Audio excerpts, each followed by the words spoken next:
Hi guys, so in this video let's explore some more sales order basics. So let's get into a sales order. Maybe we can get into a sales order from accounts receivable module, all sales order, or we can also get into a sales order from sales and marketing module, all sales order. So let's get into the all sales order. And if you remember in the previous video, while creating a sales order, we did talk about the order type, right? So let's say I'm creating a sales order and there is an order type here, which is by default sales order because it's defaulted from the accounts receivable parameter. And there could be a scenario where your business process needs you to create a draft sales order first, and then later on you convert the draft sales order into a proper sales order, meaning you want to default all the sales order that you create to journal based on that is from the accounts receivable parameter, or manually you're setting it to journal. So you know that any sales order of a type journal is going to be a draft sales order. It's not an actual sales order. So you cannot do any transactions with a draft sales order, meaning a sales order with the order type journal.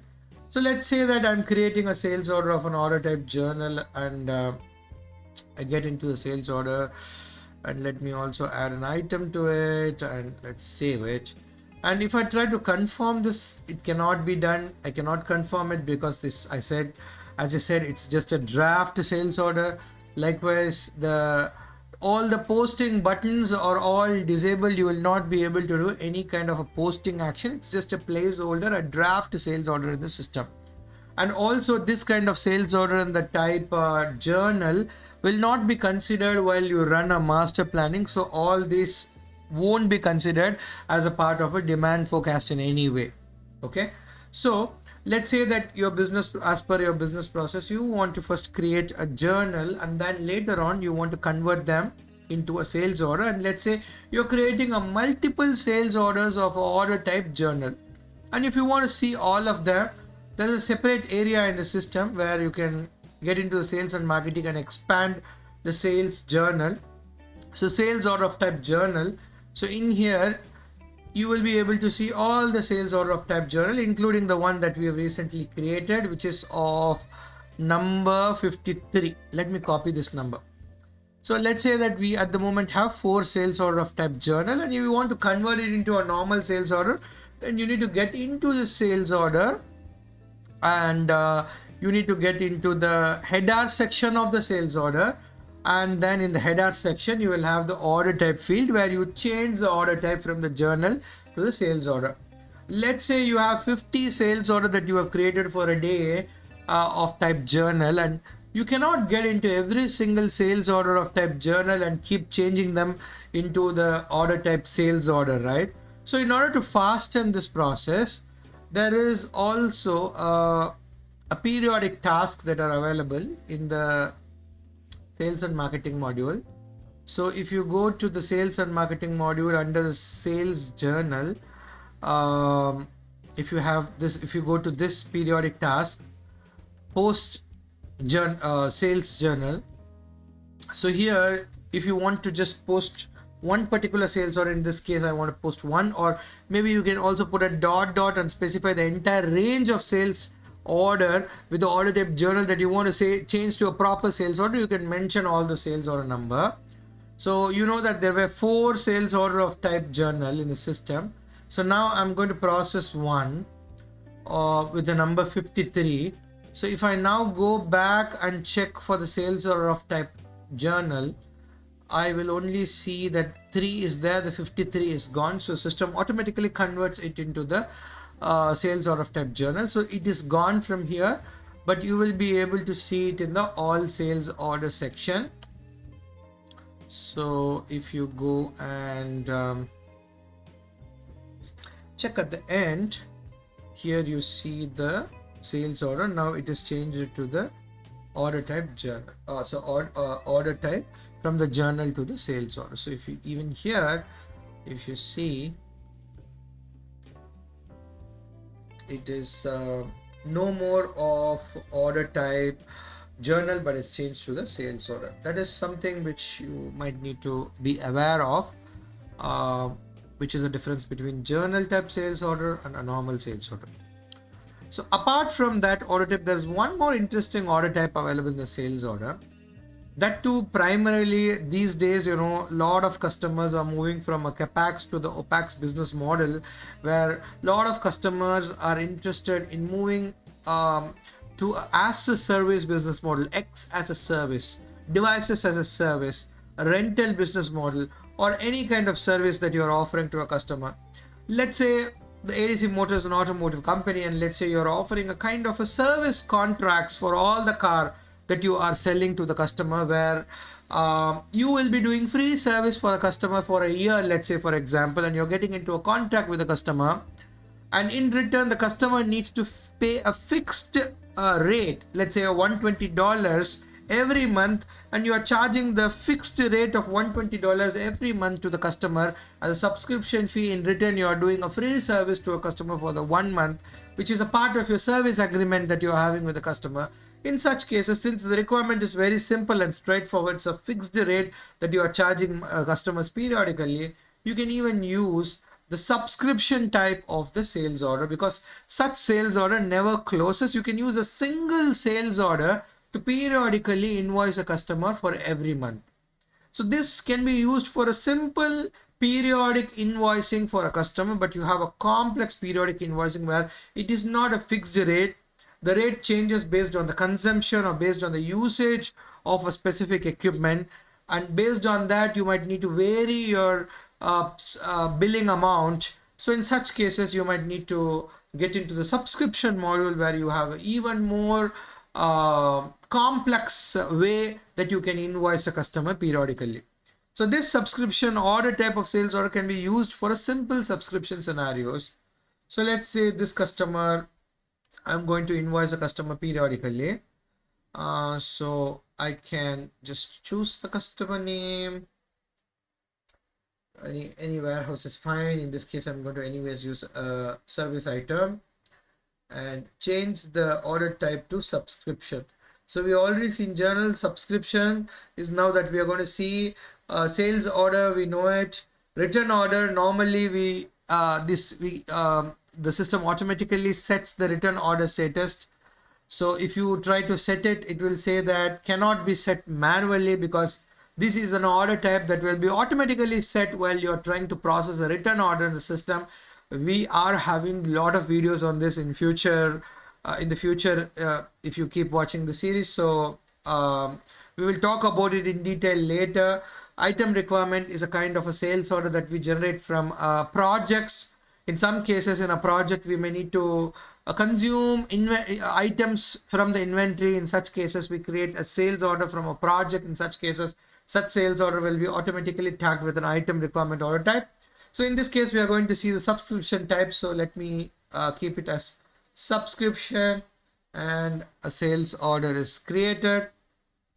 And in the sales order, let me add a service item, which is a servicing fee that we are going to charge the customer periodically, and that's at $120 every month, let's say, for example.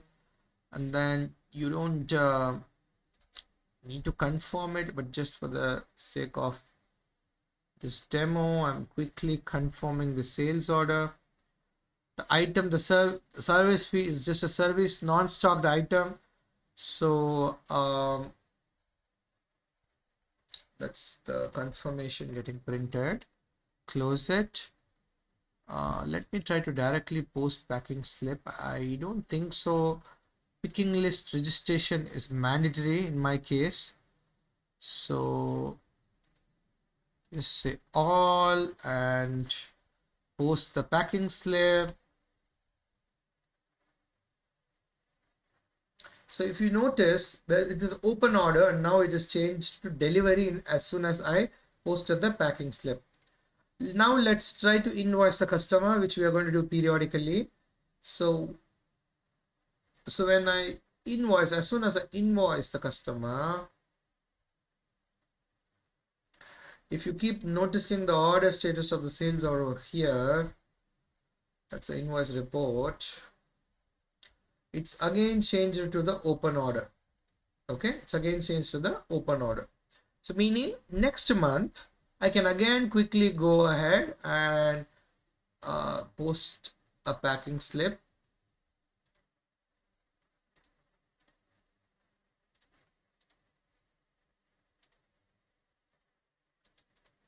I can use the same SO for now going ahead and invoicing it. So as soon as I invoice it, the status here will change from delivered to open order again. So again and again, I can use the same sales order to repeatedly charge the customer. So that is also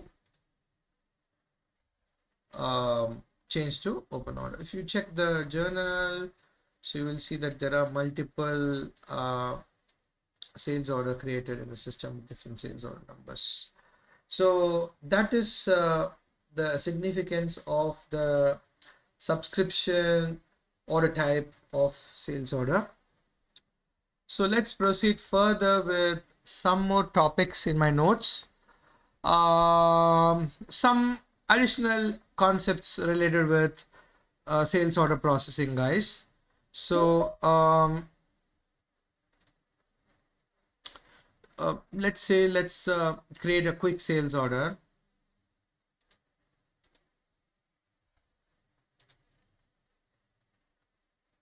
That one.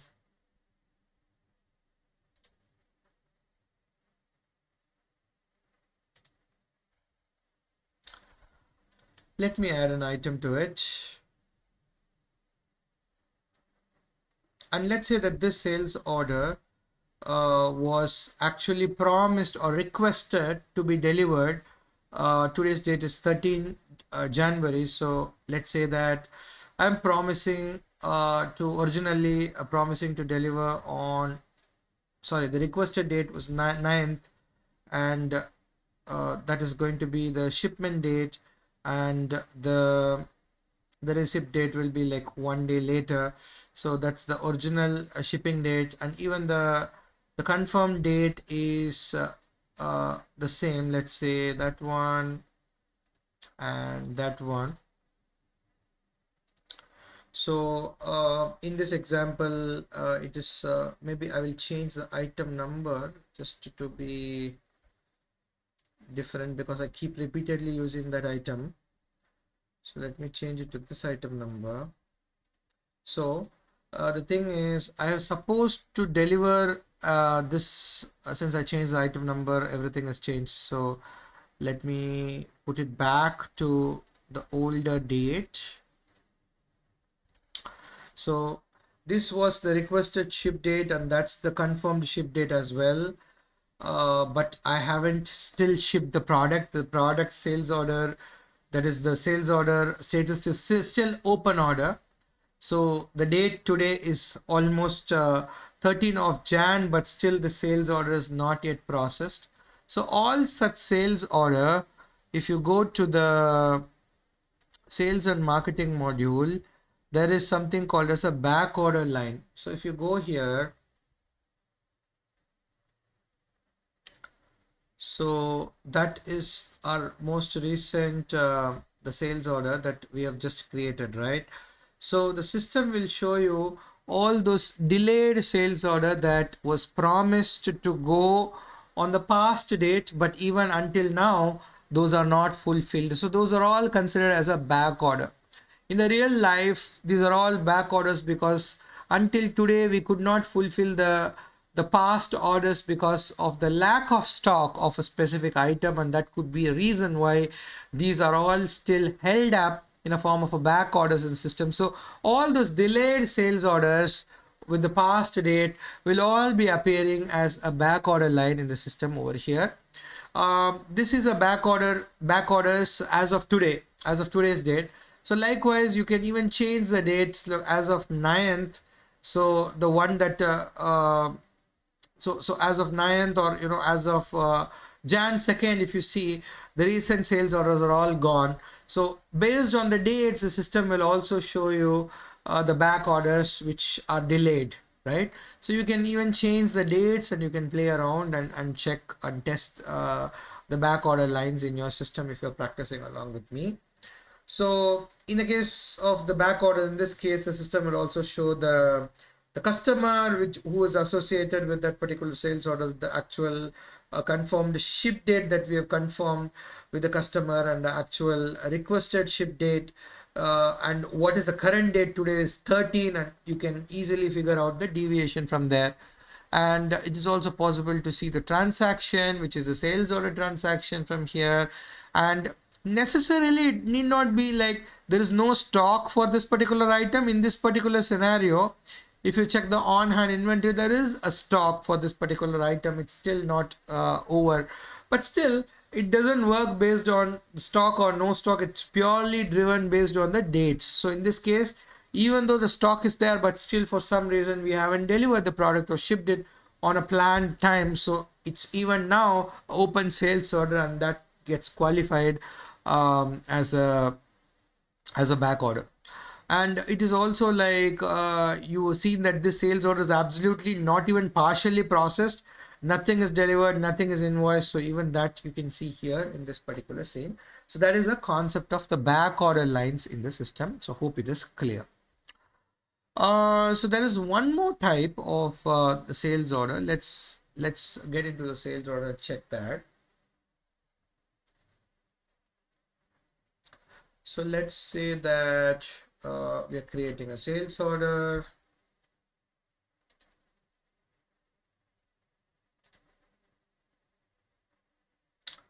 Okay, for the same customer, let's say.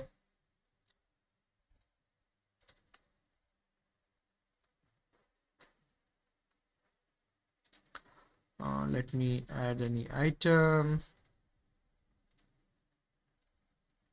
And let's say that this particular item is supposed to be same example, almost same example. Let's say it's supposed to be delivered on 9th, and let's say it will take a day and it will be delivered on 10th to the customer. That's the expectation of the customer.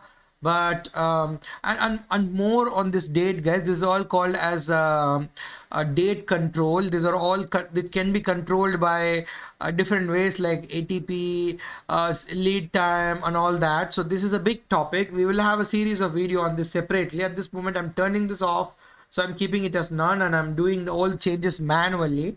So we will go deeper into these dates later. This is just some quick concepts that I want to show you. So the expected shipment date is 9th and expected receive date is 10th. And let's say that I'm confirming it that I cannot do it on 9th, but maybe I will do it on 11th, and maybe you will be receiving the shipment on 12th. Okay, so these are the actual deviation in the shipment. But originally, let's say that this was a confirmed shipment date, is confirmed receipt date, right? But let's say that originally I'm only shipping today, for example. So let me save it first, quickly confirm it. But there is a delay, right? 9 days was a requested ship date, but I'm only confirming the shipment date as 11th. So there's a 2-day delay here. Likewise, the receipt date supposed to be 10 and it is only receiving on 12th. So that's also 2-day delay here, right? And now I'm actually doing delivery only today, which is on 13, right? Not on 12, but on the next day, which is 13. So now I'm confirming it, and let's say that I'm posting the shipment, which is my packing slip.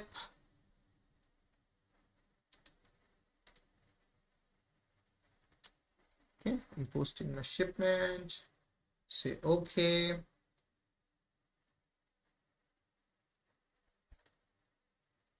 Okay, it's done. So once it's delivered, there is a separate area under the sales order which is called as shipment deviations. Okay, so what is the number of the sales order? Is 56, right? If I get into the shipment deviation, I have my sales order displayed here, which is of number 56. So if I go in here, so you can play around with the date type. So it is at the moment the requested ship date. So the requested ship date in this case, I mean the actual ship date in this case is today, which is 13. But the requested ship date originally was 9, right? Of course, there is a different confirmed ship date. That there is another point that we'll come to that later. But between these two, there is a 4-day delay. Okay, so there is a deviation. Likewise, I can even say confirmed ship date and refresh it. So the confirmed ship date was 11, but the actual ship date is today, which is 13, and there is a 2-day deviation. Likewise, there is also a requested ship date, if I refresh, which was 9, and again there is a 4-day deviation. So this is a shipment deviation, a small feature that is available in Dynamic 365, worth exploring. Just wanted to highlight that as well. While we are exploring different features within a sales order in Microsoft Dynamic 365, guys. So that's it for this video. Maybe we will continue exploring some of the basics of the sales order in the future videos as well. Thanks for watching this video.